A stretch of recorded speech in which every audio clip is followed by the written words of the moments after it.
Well, here we are, at the end of an era. Hornblower Duty, the 8th and final chapter in ITV's brilliant Napoleonic saga.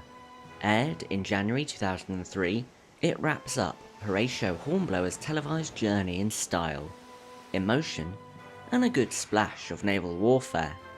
Based on C.S. Forester's Hornblower and the Hotspur, this episode delivers not just swashbuckling action, but also personal stakes, political intrigue, and a bittersweet farewell to characters we've grown to love. So let's set sail straight into it. The episode opens on a rare note of joy. Hornblower, newly made commander of the HMS Hotspur, is marrying Maria, the landlady's daughter, who has had long doted after him. It's a modest, slightly awkward wedding, showing Hornblower's discomfort with intimacy on land. But Maria's genuine affection softens the moment. Admiral Pellew attends, beaming like a proud father, and tells Hornblower to stay ashore that night, a rare kindness to let the newlyweds have that honeymoon evening. But this visit was not just for pleasure. There is business to attend to. The sloop, the HMS Grasshopper, under the command of Captain Bracegirdle, has gone missing off the French coast. Hornblower is to sail immediately to investigate. As a parting gift, Pellew assigns Hornblower a new steward, James Doughty, an excellent cook, but also an odd replacement for the rough and ready Styles. The Hotspur sails into heavy seas. During a fierce storm near the French coast, they spot a small boat floundering in the waves. Despite the risk, Hornblower orders a rescue. Aboard are 2 passengers, a man calling himself a Swiss national and his American wife Betsy. But something's rather off about this. The man's French accent is unmistakable, and his behaviour is too polished, and even Hornblower's polite interrogation can't mask his suspicion. Meanwhile, they locate the Grasshopper, wrecked on a rocky shore with most of her crew drowned or massacred by French troops under the command of the ruthless Wolfe, a traitor serving Napoleon for the freedom of Ireland, as we've seen in the previous episode. Among the survivors is Captain Bracegirdle. He is devastated by his failure. Hornblower and his landing party fight their way through a brutal ambush to extract Bracegirdle, suffering casualties but returning to the Hotspur. Back in England, diplomatic circles are in turmoil. Pellew has received orders from the Admiralty to find a young couple, a Frenchman and the daughter of a wealthy American merchant, who are somewhere at sea near France. Under questioning, Hornblower learns the truth. The Swiss passenger is actually Jerome Bonaparte, Napoleon's younger brother, and his bride Betsy is Elizabeth Patterson, daughter of a wealthy American merchant. Their marriage has enraged Napoleon, and France wants Jerome back. But Britain isn't exactly sure what to do. In real life, just as in the show, their marriage caused a scandal. Napoleon strongly disapproved because he wanted Jerome to make a politically advantageous marriage. When Jerome and Betsy tried to return to Europe, Napoleon forbade her entry into France and had the marriage annulled under French law.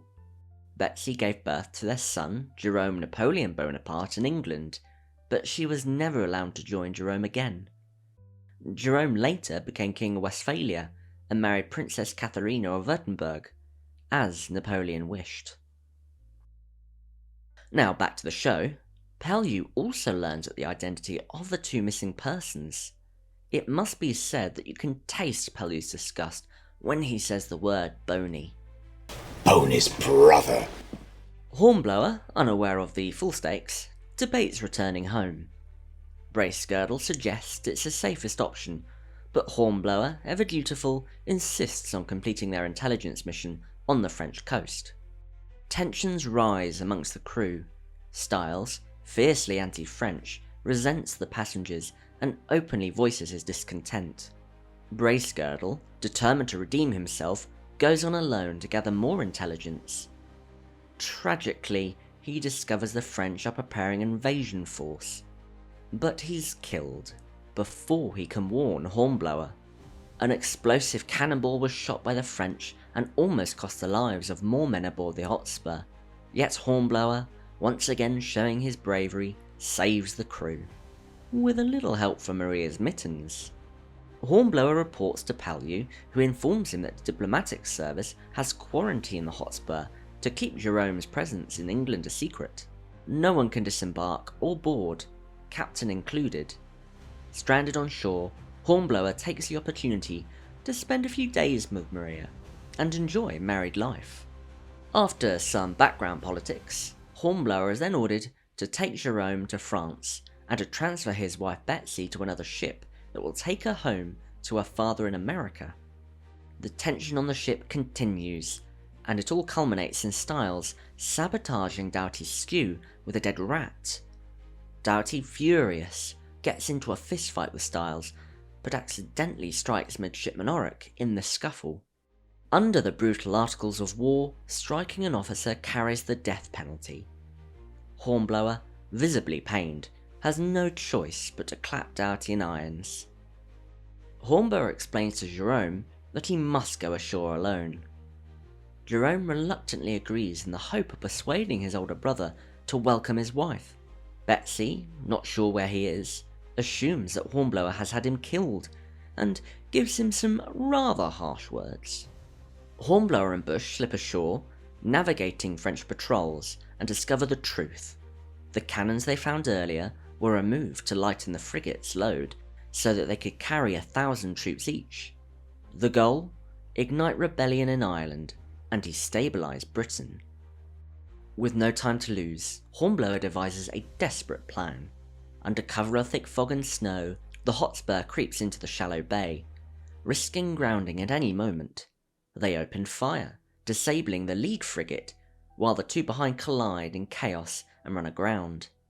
Wolfe, in a final act of vengeance, boards Hotspur, but is shot and killed in the struggle, and good riddance. On Christmas Day, the Hotspur rendezvous with the Liberty, an American ship. As Betsy tearfully departs, Jerome faces an uncertain future. In a quietly touching moment, he hints that the Liberty is close enough for a good swimmer to reach, effectively giving Doughty a chance to escape death, something I think we can all agree he deserves.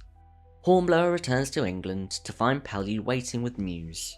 He's been promoted to post-captain, the highest rank Pellew could bestow as his final act before retirement. Hornblower, who has survived shipwrecks, mutinies, battles and betrayals, is stunned. A moment of earned pride amid the hardships. And finally, Maria greets him ashore, full of warmth and news. She's pregnant. For once, Hornblower smiles, realising that beyond war and duty, he may finally have a family and a future. All things must end, even the tale of Horatio Hornblower, the sea officer who's carried us through storms, sieges, duels and betrayals.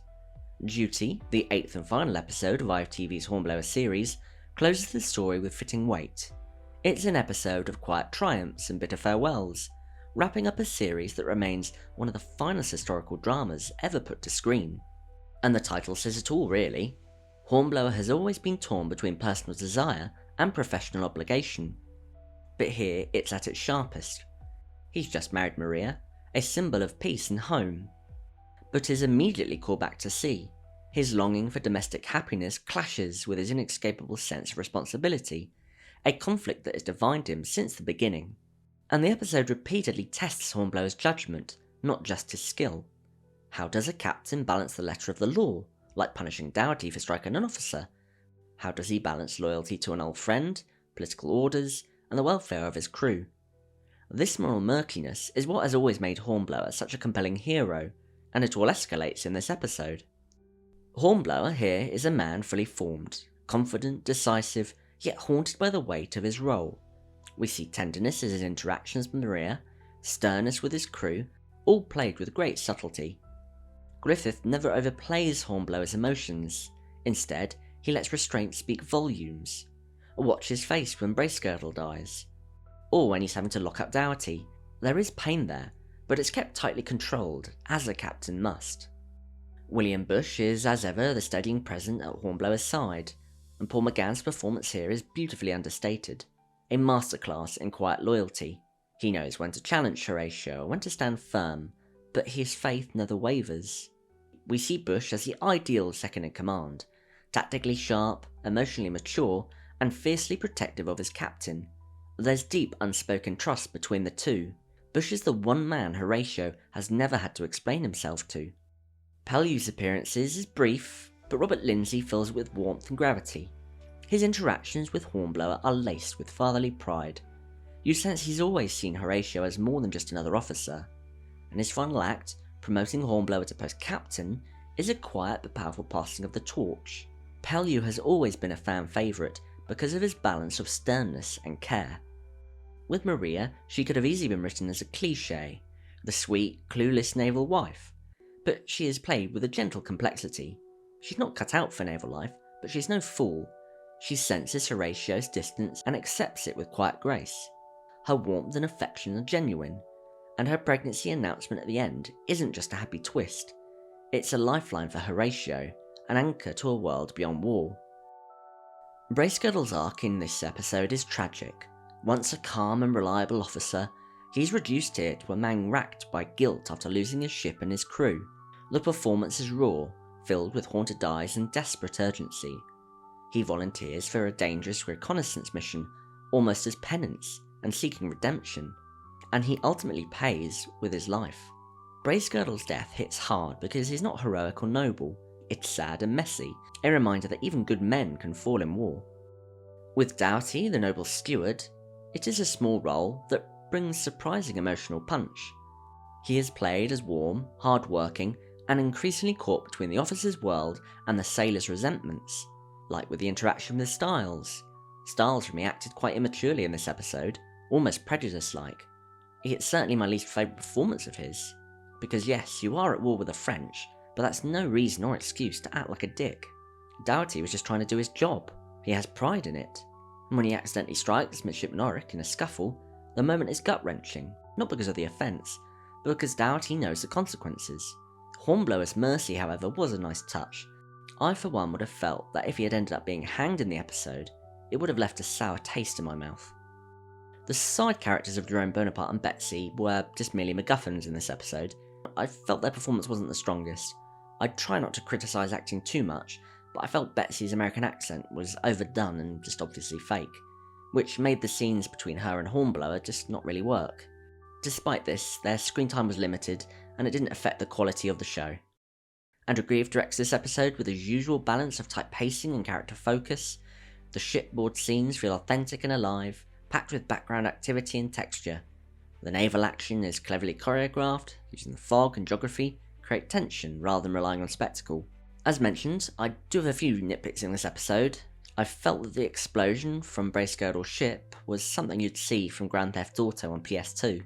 The American accent from Camilla Power as Betsy felt rough, and Styles has always been hot-headed, but here was just a bit too overdone in this episode. I also felt Wolf wasn't a villain that injected fear to the screen. As a traitor and as a side villain, absolutely, but kind of as the final boss of the episode, I didn't feel as much satisfaction from his death. Having said all that, it was a strong finish to what was an epic journey, and when I look back at the whole series, Hornblower endures not because it was flashy or packed with spectacle, but because it was thoughtful, human, and emotionally honest. It succeeded on multiple levels, weaving together naval adventure, character drama, and moral exploration in a way that few period series have matched. At its heart, it told the story of a man struggling to live up to impossible expectations, not just those placed on him by the Navy, but those he placed himself. Hornblower was brave, brilliant, and capable, but he was also anxious and self-critical. He was a hero not because he was flawless, but because he kept going despite his doubts. This complexity made him feel real, and Ian Griffith's performance captured it with subtlety and depth. The supporting characters elevated the series even further. They weren't just background players, they were textured, evolving fixtures who challenged, anchored, and sometimes mourned alongside Hornblower. Their loyalty, conflicts, and sacrifices made the world feel rich and authentic. The series also struck a rare balance between intimate storytelling and sweeping historical scope. It delivered tense naval battles, but never at the cost of character moments. It showed us political intrigue, but always through the eyes of the men whose lives it affected. The production design, shipwork, and period detail were outstanding, creating an immersive 18th century world that felt lived in rather than costumed. And most of all, Hornblower is remembered because it respected its audience. It trusted viewers to follow complex moral dilemmas, to sit with bittersweet endings, and to appreciate triumphs laced with grief. And it portrayed that with a maturity rare in television these days. Even now, more than 2 decades later, Hornblower stands tall, not just as a series of naval adventures, but as a timeless character study about leadership, sacrifice, and the difficult weight of doing what is right. It certainly lingers in my memory because it never settled for easy answers, and because at its helm was a hero as vulnerable as he was valiant. Thanks for watching. What are your thoughts on this episode and the series as a whole? Don't forget to like, share, and subscribe to help the channel grow, and follow me on X. Thanks again, and I'll see you next time.